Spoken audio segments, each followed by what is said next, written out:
X told me no one else would ever love me, struggling to move on and believe in myself again. I was trapped in an emotionally abusive relationship for a year and a half, and even though I managed to break free about 5 months ago, I'm really struggling to move on and rebuild my self-esteem. The scars from that toxic period are still very much present in my daily life. I've always struggled with mental illness, primarily anxiety and depression, from some things in my childhood. My ex knew this and weaponized it against me. He would often tell me, especially during my low moments, that no one else would ever be able to put up with me or love me again. He made it seem like he was doing me a favor by staying with me, despite my flaws. Now, I've discovered that he's already in a new relationship, while I'm still single.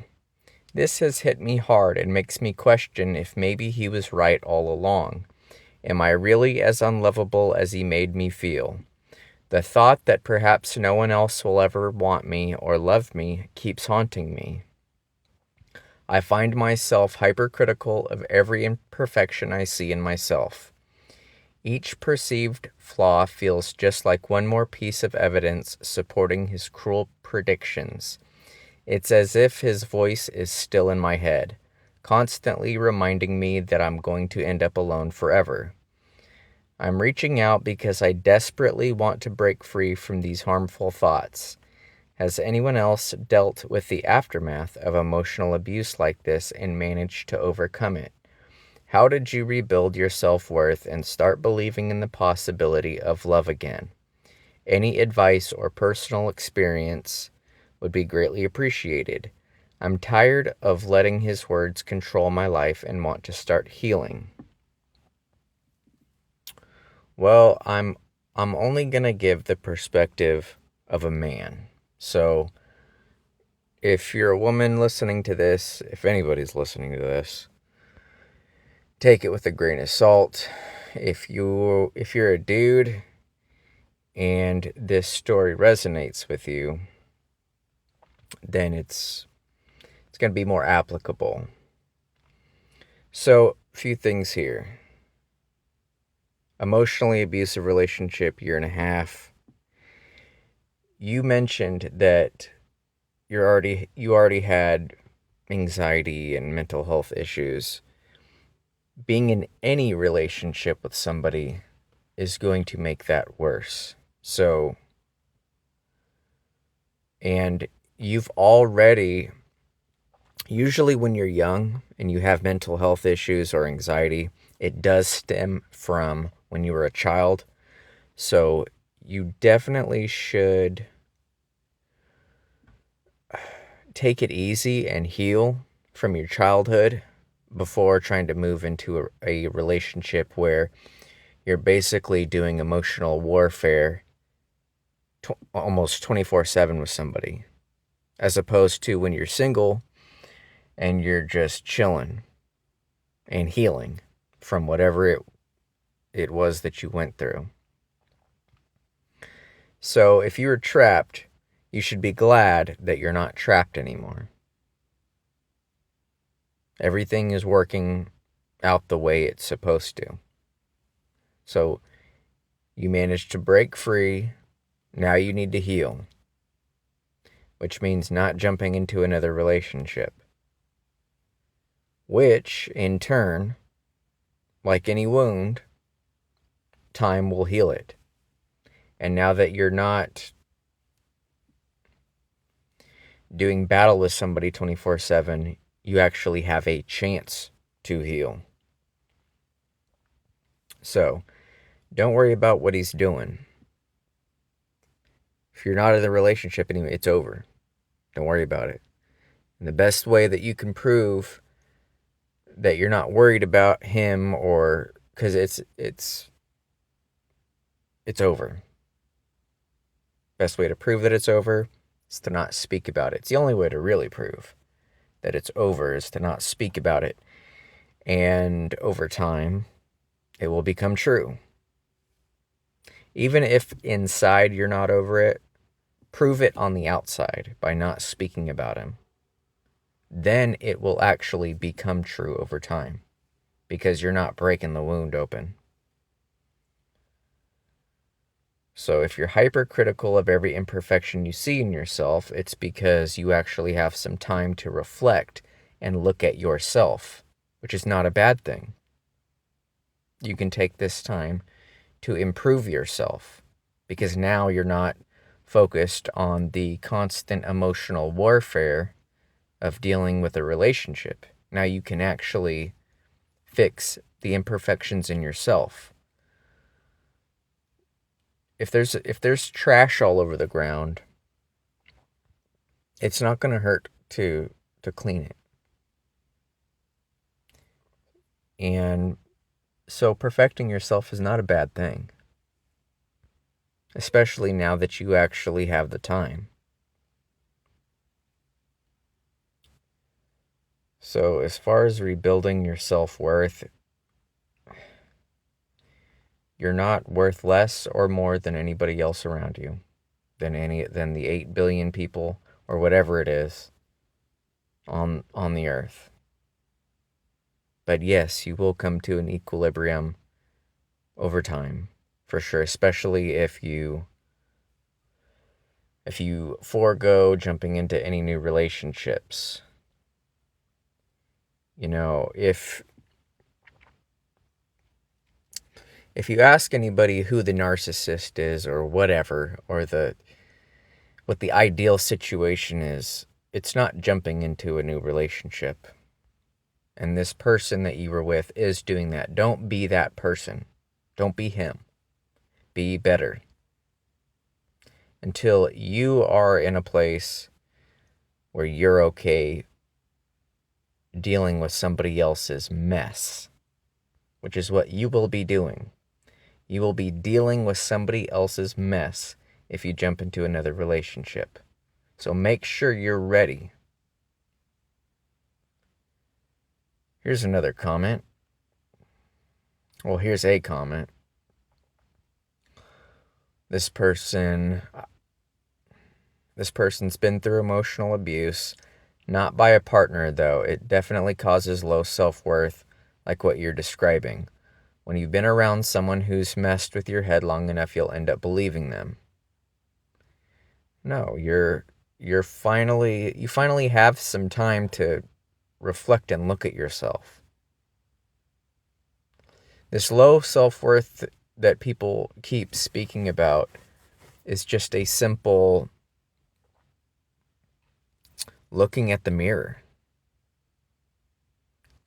Some people have no accountability.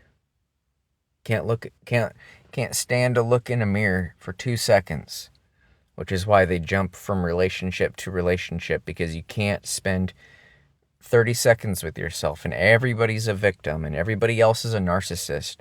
I can guarantee you that everybody that's been dumped on Reddit isn't a narcissist. These people that have such issues with looking at themselves in the mirror are usually the actual narcissists. Which, calling somebody a narcissist, it's immature. It's just name calling. Yes, this person clearly has issues.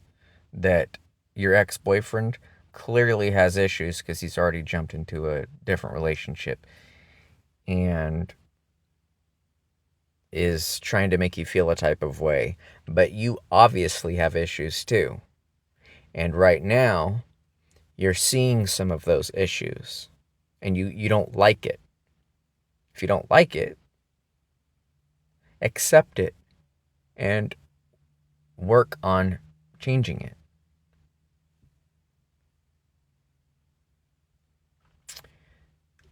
Back to the comment.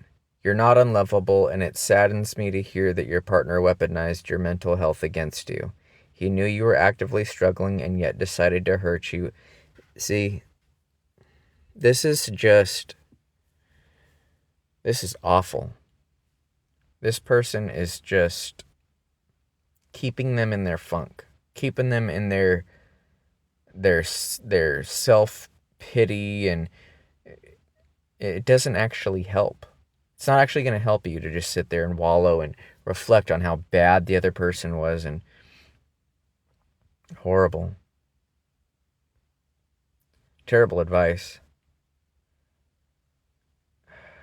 Back to the comment. Personally, for me, building a better support system has helped a lot.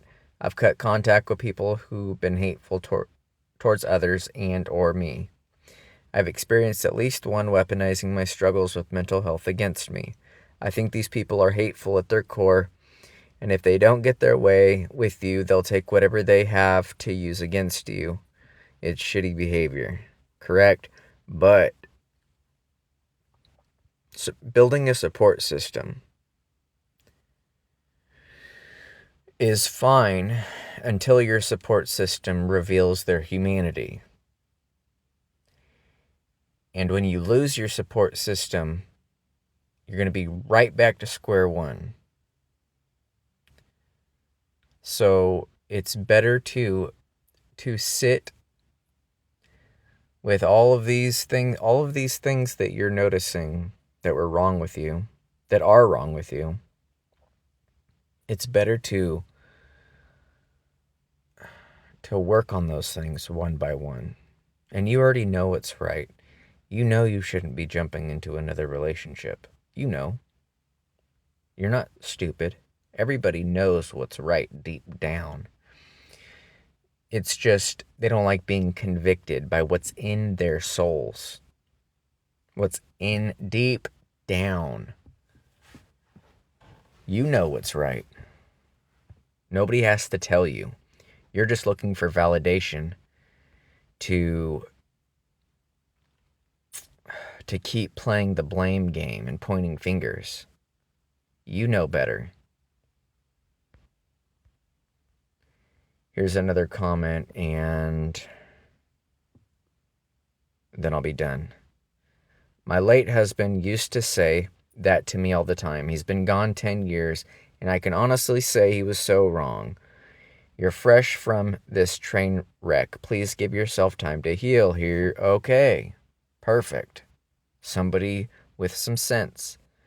How fast he jumped into the next relationship has nothing to do with you and everything to do with his manipulative MO. Frankly, this person feels sorry for his next victim. I think now is the time for you to focus on loving yourself, getting rid of the toxic thoughts he's implanted into your mind.